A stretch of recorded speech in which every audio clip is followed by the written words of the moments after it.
The text came at 3:17 a.m., lighting up my phone screen in the darkness of my bedroom. Honey, we need to talk about Thanksgiving. Your sister Madison has planned everything perfectly, and she thinks it's best if you don't come. We know you help with the house. But this is about family harmony.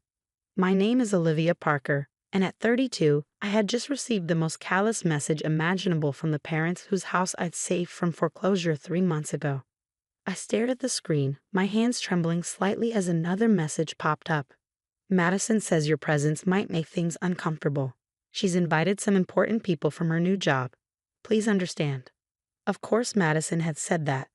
My younger sister had always been the family favorite, the golden child who could do no wrong.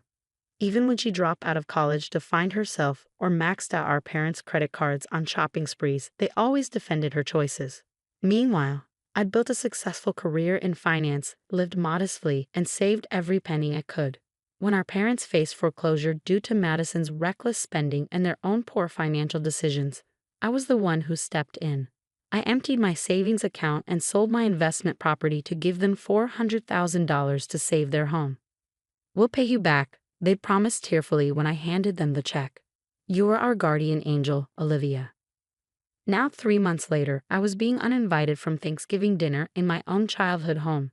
The home I'd saved, because Madison didn't want me there. Another text buzzed through. Madison has planned a sophisticated gathering. She's really grown into such an elegant hostess. We don't want any tension. Tension. That's what they called it when I questioned Madison's behavior or suggested she take responsibility for her actions.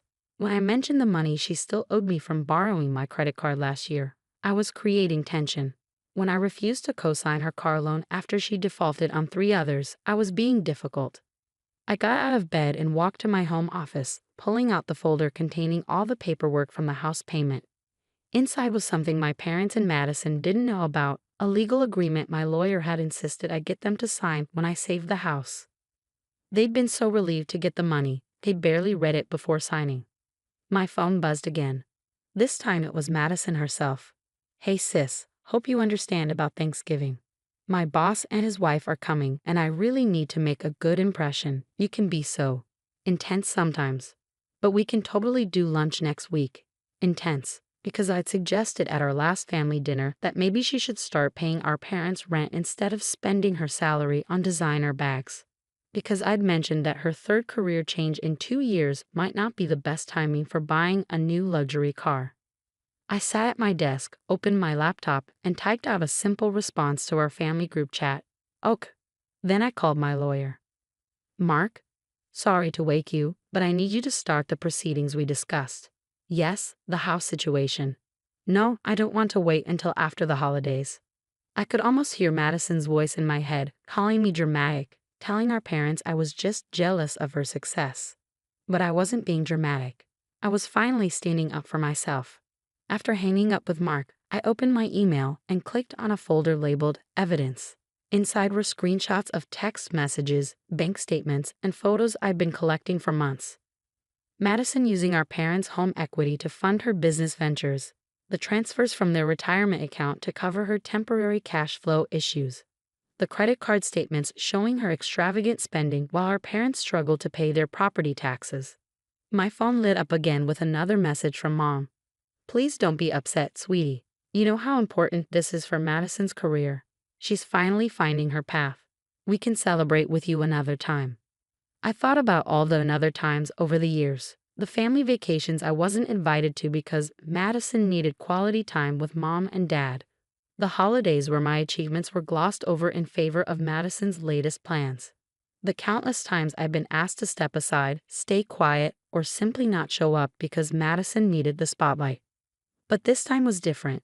This time, I had something they didn't know about, something that would make them realize that actions and choices have consequences. I picked up my phone one last time and typed out a message to my lawyer. Send the papers first thing in the morning. And Mark, make sure they're delivered during Madison's perfect Thanksgiving dinner. Then I booked a ticket to the Maldives. I'd always wanted to see the ocean at sunrise, and now seemed like the perfect time to start putting myself first. Let Madison have her sophisticated Thanksgiving. I had a feeling it wouldn't turn out quite the way she planned. The morning of Thanksgiving arrived with a flurry of angry messages on my phone. I was already at the airport, sipping a latte in the first-class lounge when they started pouring in. What is this legal notice? Call us immediately. Dad, you can't do this to us. This is our home. Mom. OMG, you're such a psycho. You're ruining everything. Madison, I smiled, remembering the document they'd so carelessly signed 3 months ago. The one that clearly stated they had 6 months to either buy the house from me at market value or begin paying rent at the current market rate. The notice being delivered today was just a formal reminder of those terms, with an additional clause they'd agreed to. Any failure to meet these conditions would result in immediate eviction proceedings. My phone rang. It was Madison. My boss and his wife are going to be here in 4 hours. How could you do this to me? Mom is crying, and Dad is having a meltdown. Madison. I replied calmly, I'm surprised you're concerned about the house.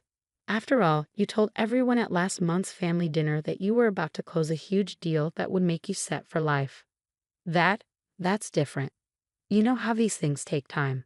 Yes, time, like the 3 years you've been living rent-free in our parents' house while I paid their mortgage, or the time you took to max out their credit cards and never paid them back. That's not fair. I was building my brand. I could hear Mom in the background, probably already stress cooking for Madison's sophisticated dinner party. Dad was shouting something about calling their lawyer. The papers are quite clear, I said. You have 2 options, buy the house or pay rent. I've been more than fair with the timeline. We can't afford either. You know that, Madison screeched. Actually, you could if you sold your new Tesla, designer bags, and that vacation home you're timesharing in Aspen. The one you bought while our parents were facing foreclosure. The line went quiet for a moment. You've always been jealous of me, Madison finally said, her voice low and venomous. Just because Mom and Dad love me more. No, Madison. They don't love you more. They fear you more. They fear your tantrums, your manipulation, your guilt trips. But that stops today. I heard the boarding call for my flight. Listen, I have to go. My flight's boarding. But here's what's going to happen. You have until New Year's to either buy the house or start paying rent. If not, you'll all need to find somewhere else to live. Oh, and Madison, that trust fund you think you're getting from Grandma? You might want to check the terms again. I had a very interesting conversation with her last week. Madison gasped. Our grandmother had always been the only one who saw through her act, and I'd finally told her everything. The stealing, the manipulation, the way Madison had been bleeding our parents dry. You wouldn't. I already did. Goodbye, Madison. Enjoy your sophisticated Thanksgiving. I hung up and turned off my phone, gathering my belongings as they called my row for boarding. As I settled into my first-class seat, I thought about the other documents my lawyer would be delivering tomorrow. The detailed records of Madison's financial abuse of our parents, the evidence of fraud when she used their information to open credit cards, and the statement from their accountant showing exactly how she'd systematically destroyed their retirement savings. Sometimes love means making hard choices. My parents had never been able to say no to Madison, so I was doing it for them. The house wasn't just about money. It was about finally breaking the cycle of enabling that had turned my sister into who she was and my parents into shells of themselves. The flight attendant offered me champagne as the plane prepared for takeoff. I accepted, watching through the window as the city grew smaller below us. My phone, now on airplane mode, showed one last message that had come through. Olivia, honey, please. We can work this out. Your sister needs us. She's just going through a phase. Don't do this to your family, Mom. A phase. That's what they called it for 15 years. But phases end, and this one had gone on long enough. I closed my eyes as the plane lifted into the clouds, imagining Madison trying to explain to her boss why her perfect Thanksgiving dinner had turned into a family crisis. For once, she'd have to face reality instead of cracking another perfectly curated illusion. Sometimes the kindest thing you can do for someone is to stop protecting them from the consequences of their own actions. As the plane headed toward the Maldives, I knew I finally done right by my family, even if they couldn't see it yet. The real question was, what would they choose? The house or Madison's lifestyle? Either way, change was coming, whether they were ready or not. 2 weeks after Thanksgiving, I was sitting on my private villa's deck in the Maldives when my grandmother's call came through. You should see the chaos you've left behind, she chuckled. Madison's perfect boss saw everything. The legal papers, her meltdown, everything. She lost that promotion she was bragging about. I sipped my coconut water, watching the sunset paint the ocean in shades of gold. How are Mom and Dad? Finally waking up, I think. Your father found Madison's secret credit card statements, the ones showing she's been taking out cash advances in their names. He's actually angry for the first time I can remember. That was progress. My father had never been angry at Madison before. Disappointed, yes, but never angry. And the house situation. That's actually why I called. Grandma's voice turned serious. They want to meet with you. All of them, Madison included. I think you should come home. I've been expecting this. My 3-week vacation was nearly over anyway. I'll be back tomorrow. Tell them to meet me at my place the day after. And Grandma, thank you for standing with me. Oh, sweetheart, I've been waiting 15 years for someone to finally stand up to Hurricane Madison. When I walked into my apartment 2 days later, they were all already there. Mom looked tired, Dad looked older, and Madison looked different. Gone were the designer clothes and perfect makeup. She sat on my couch in jeans and a simple sweater, her face bare and vulnerable. Before anyone speaks, I said, setting down my keys, I have something to show you. I opened my laptop and pulled up 3 documents, a property listing, a business plan, and a treatment center brochure. These are your options. 1.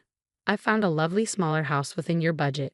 You can sell most of your current furniture and Madison's luxury items to make the down payment. 2. Dad, remember that small accounting firm you always wanted to start? This is a business plan to make it happen. 3. Madison, this is a financial therapy and addiction treatment center.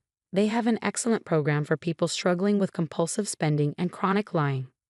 Madison started to protest, but Dad raised his hand, silencing her for the first time I could remember. Let your sister finish. I continued, you can't keep the house unless you meet my terms. But I'm not here to punish you. I'm here to help you rebuild, the right way this time. Mom wiped her eyes. We've been so blind, Olivia. When we found those credit cards Madison had taken out in our names, we could face fraud charges. Our retirement is gone. We've been such fools. I've already spoken to the credit card companies, I said. They won't press charges if Madison enters the treatment program and sets up a repayment plan. Grandma and I will help with the initial costs. Madison stood up, her face crumpling. Why are you helping me, after everything I've done? Because you're my sister. And because beneath all this mess, there's still the Madison who used to draw me pictures and sneak into my bed during thunderstorms. That Madison is worth saving. Dad cleared his throat. We've chosen the smaller house. Your mother and I, we need a fresh start. And Madison. Madison nodded, tears streaming down her face. I'll do the program. I don't want to be this person anymore.